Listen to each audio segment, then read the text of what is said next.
I mean, are you saying simply that when people say they're giving up the past, they just simply, they're not doing it because they're merely turning it into another question which avoids the issue? Because my whole being is the past.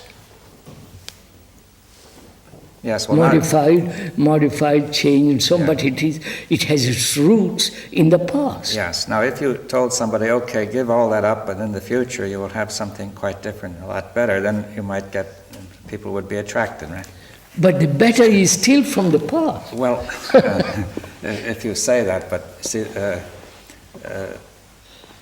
perhaps it could even be open and creative. You see, the people want to be assured that at least something that is just going to be there. There is nothing. We want to be assured, I want to be assured, as a common man, or as a human being, something to which I can cling to, and that can hold on. Or look for, or reach look for. Forward, reach. Right. Yes, reach. I mean, I feel not that they're clinging to the past, but they're reaching for something. Yes.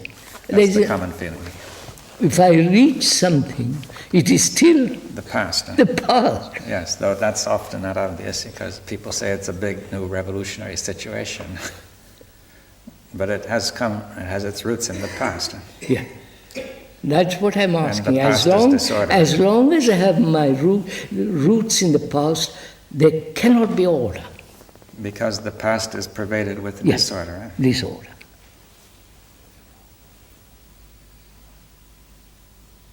And is my mind, my brain willing to see that there is absolutely nothing?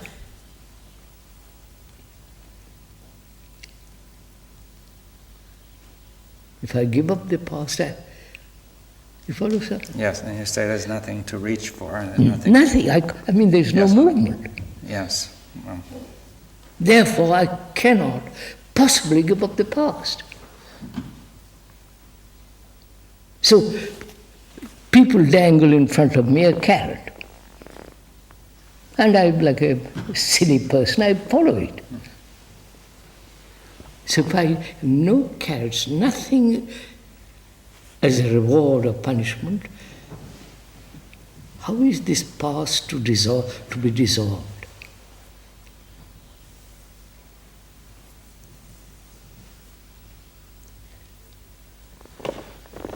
Because otherwise time is still, I'm still living in the field of time. And therefore it's still man-made.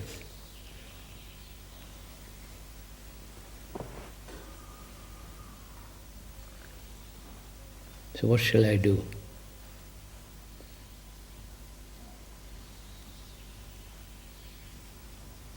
Am I willing to face absolute emptiness? Right, sir? Yeah, but what would you tell somebody who's not willing? He feels unable to. I'm not bothered. I mean, if somebody says, I'm sorry, I can't do all this nonsense, you say, well, carry on. But I'm willing to let my past go completely. This is, which means there is no effort, no reward, no punishment, no carrot, nothing. And the brain is willing to face this extraordinary state, totally new to it, of being, of existing in a state of nothingness. That is appallingly frightening.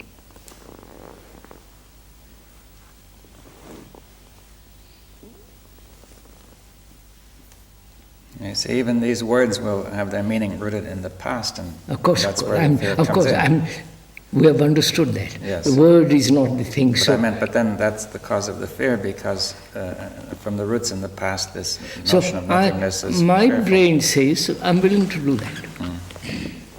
I'm willing to face this absolute nothingness, emptiness.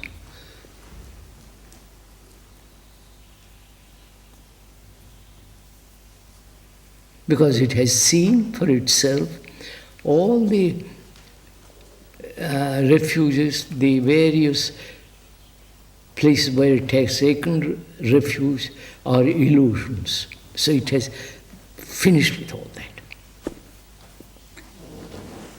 I think that this leaves out something we've been discussing. You also brought up the question of the damage or the scars to the brain. That's just that the brain, if it were undamaged, possibly could do that more, fairly readily.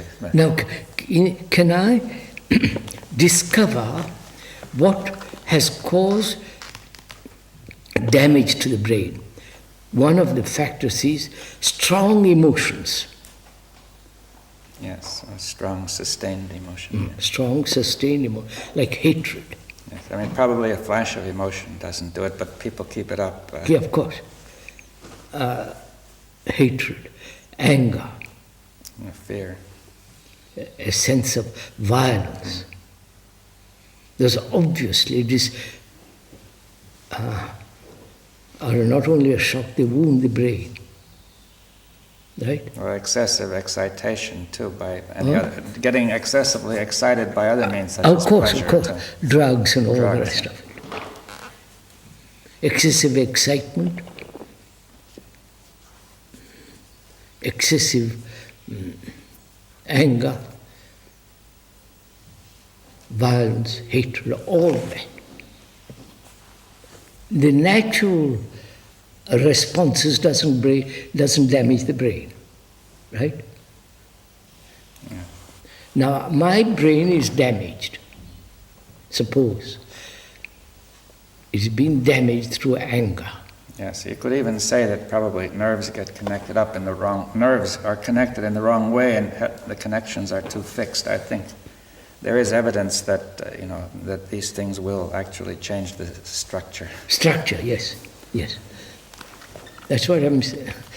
That is, can I have an insight into the whole nature of disturbance? Anger, violence, they're all part of the same. Mm-hmm. Can I have an insight into that? And so that insight changes the cells of the brain which have been wounded. Well, possibly it would start them healing. Would start them, all right, start them healing. All right. That healing must be immediate. Well, in some way it may take time in the sense that if wrong connections have been made, it is going to take time to redistribute the material. Yes. But the beginning of it seems to me, is immediate. All right, take it that way, all right. Can I do this? I have listened to you, I have carefully read, I've thought about all this, and I see that anger, violence, hatred, all those excessive or any form of excitement and so on, does bruise the brain.